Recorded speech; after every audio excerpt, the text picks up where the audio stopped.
खुलुमबाय बे समाव बडलेण्ड इंखं टेलिभिजननि स्टुडिय'आव आं मिथिका नार्जारी दिनै फुंबिलिनि गाहाय रादाबफ्राव दङ। बरबरी दखरा एबसु आरो गुदि बर' थुनलाइ आफादा गुनगोनां फरायसाफोरखौ मान बावदों। तामुलपुराव बिसायख'थि आय'गनि अदालगुरिनि सोलाय दरं लकसभा बियाब दाफुंनो नागिरनायखौ लानानै 2 घन्टा धर्ना। आइ दैमानि हाब्रां खुरखानायजों अभयापुरियाव गंसे पन्चायत मावख'आ थेर-बेथेर। आसाम, मेघालया आरो अरुणाचल प्रदेशआव गोबां अखा हागोननि इसारा।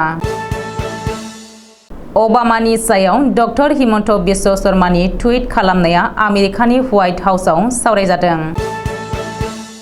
कलकातायाव 4 साइबार क्राइम उदखारि हमजादों। मरिगावआव सिलाइजों लोगोसे सासे हमजादों। दानिया फैदोनि आबुं रादाबाव।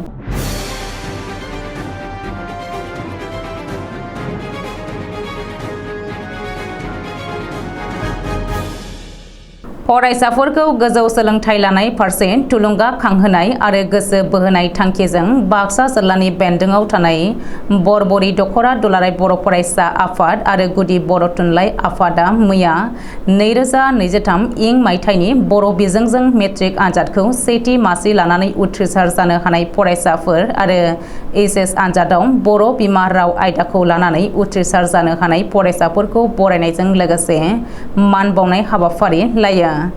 बे बरायनाय आरो मान बावनाय हाबाफारियाव देग्लाय बोसोरनि एचएस आनजादाव सेथि मासि लानानै उथ्रिसार जानो हानाय 4 आरो मेट्रिक आनजादाव बर' बिजों फरायनानै सेथि मासि लानानै उथ्रिसार जानो हानाय 33 फरायसाफोरखौ बरायनायजों लोगोसे मान बावनाय जायो। रन्जन रामसियारिनि आफादगिरि मासि लानानै मेल सामलायनाय बे बरायनाय आरो मान बावनाय हाबाफारियाव मेल बेखेवगिरि आलासि महरै बाहागो लायो बरबरी बाथौ आश्रम गोजौ फरायसालिनि गोरायुं हितेन बसुमतारिया। लोगोसे गाहाय आलासि महरै बाहागो लायो देउलकुसि गोजौ फरायसालिनि आयदा फोरोंगिरि बिनन्द स्वर्गियारिया। आरो बे बरायनाय आरो मान बावनाय हाबाफारियावनो आलासि महरै बाहागो लायो बाक्सा जिल्ला दुलाराय बर' फरायसा आफादनि गाहाय नेहाथारि नन्देस्वर बर', बाक्सा जिल्ला थुनलाइ आफादनि लेङाइ आफादगिरि जेब्रा कुंगुर उजिर, मिरु बर' थुनलाइ आफादनि जिउनां सोद्रोमा लक्ष्मण चन्द्र बर'जों लोगोसे गोबां सानसुमै बिथांमोना बाहागो लादोंमोन। तामुलपुराव अदालगुरि लकसभा दाफुंनायनि थांखिजों 2 घन्टा धर्ना। दिनै तामुलपुर मथंगा सकनि बडलेण्ड कल'नियाव क'अर्डिनेशन अदालगुरि लकसभा डिमान्ड कमिटिनि बानजायनायाव तामुलपुर जिल्ला एबसु आरो माखासे गुबुन ट्राइबेलफोरनि माहारियारि आफादफोरखौ लानानै अदालगुरिखौ लकसभा बियाब दाफुंना होनांगौनि दाबियाव 2 घन्टा धर्ना हाबाफारि लायो। थांनाय 20 जुनाव बिसायख'थि आय'गा गोदानै बियाब दाफामफिननायनि खरसा एबा ड्राफ्टिं खालामनाय फारिलाइखौ फोसावदोंमोन। बे फारिलाइयाव बिटिआरनि आवथायाव थानाय मोन6 बिधानसभा बियाबजों बिटिआरनि बायजोनि मोन5 बियाबखौ सरजाबनानै मोन 11 बिधानसभा बियाबजों दरं मुं होनानै लकसभा बियाबखौ दाफुंनो नागिरनायनि फारिलाइयाव नुजाथियो। बे फारिलाइयाव क'क्राझार लकसभा बियाबखौ आगुनि बायदि एसटि रिजार्भ दोनफिनदोंमोनब्लाबो बेराफारसेथिं बिटिआरनि आवथायाव थानाय अदालगुरि जिल्लाजों लोगोसे बाक्सानि तामुलपुर आरो 6 शेड्युलनि बायजोनि मोन5 बियाबजों सरजाबनानै मोन 11 बिधानसभा बियाबजों दरं लकसभा बियाब दाना होनायनि फारिलाइयाव ओंखारदोंमोन। नाथाय बिसायख'थि आय'गनि बे फारिलाइखौ 6 शेड्युलनि रायजोफोरा बेखौ गोरलैयैनो गनायनानै लानो हायाखै। मानोना बेयो मोनसे 6 शेड्युलनि थाखाय गनायथावै नासयनाय आरो थगायनो नागिरनाय मोनसे खैसार। डिपु 6 शेड्युल एरियानि मोन6 बियाबखौ लानानै जुदि मोनसे लकसभा बियाब दानो हायोब्ला बिटिआरनि मोन6 बिधानसभा बियाबखौ लानानै मानो अदालगुरि लकसभा बियाब दानो हाया?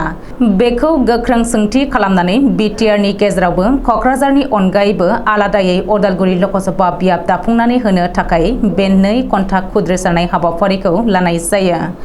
बेनि अनगायैबो बिटिआरआव भेरगाव, गबरथना, बिजनी आरो बावखुंग्रि बिटिसिएलए बियाबखौ एसटि रिजार्भ खालामनानै होनो थाखाय खावलायो।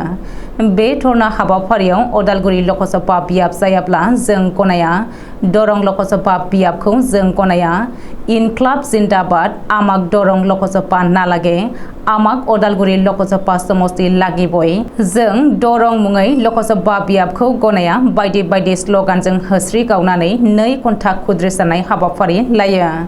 बे हाबाफारियाव दुलाराय बर' फरायसा आफाद, बर' थुनलाइ आफाद, आबोब, दोभा, आरसु, दुलाराय हारिमु आफाद, ट्राइबेल संघ आरो गोबां माहारियारि आफादफोरजों लोगोसे गोबां मेलेमजिबि बिथांमोना बाहागो लादोंमोन।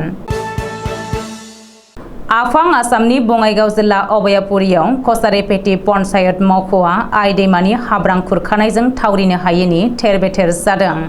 17 लाख रांजों लुफुंनाय बे कसारिपेटी पन्चायत मावख'खौ आइ दैमानि हाब्रां खुरखानायनिफ्राय रैखा खालामनो थाखाय थांनाय बोसोरावनो बङाइगाव जिल्लानि जिल्ला बेंगिरि आरो वाटार रिसोर्स बिफाननो गले-गले मिथिहोसेयावबो जेबो खामानि मावाखै।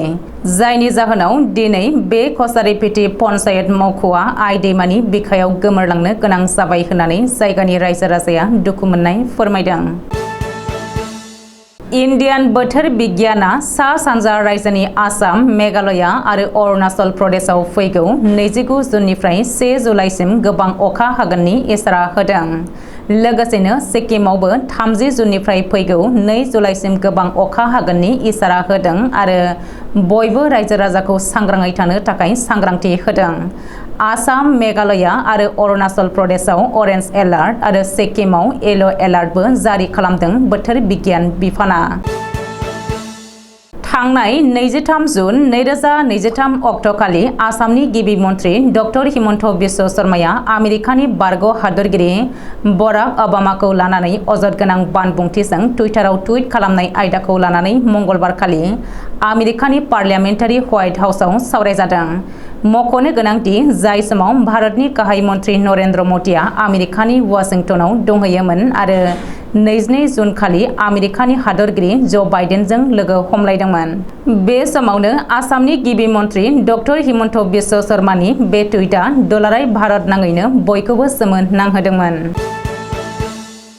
बरपेटा जिल्लानि कलगासिया थाना बेन्दोंआव गुबुन गुबुन गामिनिफ्राय 4 साइबार क्राइम हमजादों। कलगासिया थानानि पुलिसआ बुधबारखालि हमदों। हमजानाय साइबार क्राइम उदखारिफोरनि मुंखौ फारियै हाबिजुर रहमान, साइफुल इस्लाम, बाबुल हुसेन आरो फजलुर रहमान होननानै सिनायथि होदों। बिसोर 4निफ्राय पुलिसआ मोन 45 नकल पेन कार्ड, मोन 200 लांदां भिभिसि कार्ड आरो मोन 175 लांदां आधार कार्ड जब्द खालामनो हादों। बरपेटा पुलिसनि सुलुङाव फोरमायथिनाय बायदिब्ला बिसोर गुबुन गुबुन समाव गोबां खेब नकल डकुमेन्टजों नकल सिम कार्ड दिहुननानै गोबां आजोला सुबुंफोरखौ खैसाराव खोख्लैबोबाय आरो बिसोरनिफ्राय गोबां रांबो लुथिबोबाय। आथिखालाव बिजिरसालियाव फसंखांनायनि उनाव बिसोर 4खौबो पुलिसआ रिमान्डआव लाबोफिनगोन होननानै मिथिहोदों। मरिगाव सदर थानानि बेन्दोंआव हगालतली गामियाव रेड खालामनानै सिलाइ आरो गुलि मोननो हादों मरिगाव पुलिसआ। बुधबारखालि मोनाबिलियाव मरिगाव थानानि असि ज्योति प्रसाद हेन्डेकनि दैदेननायाव बे रेडखौ खालामनाय जादोंमोन। बे जाथायजों लोब्बा गोनां साबुर उद्दिन मुंनि सासे सुबुंखौ पुलिसआ खादों। आथिखालाव पुलिसआ दायनिगिरि साबुर उद्दिनखौ सेबगासिनो होननानै मिथिहोदों। दिनै फुंबिलिनि रादाबा एसेनोसै। गोजोन्थों।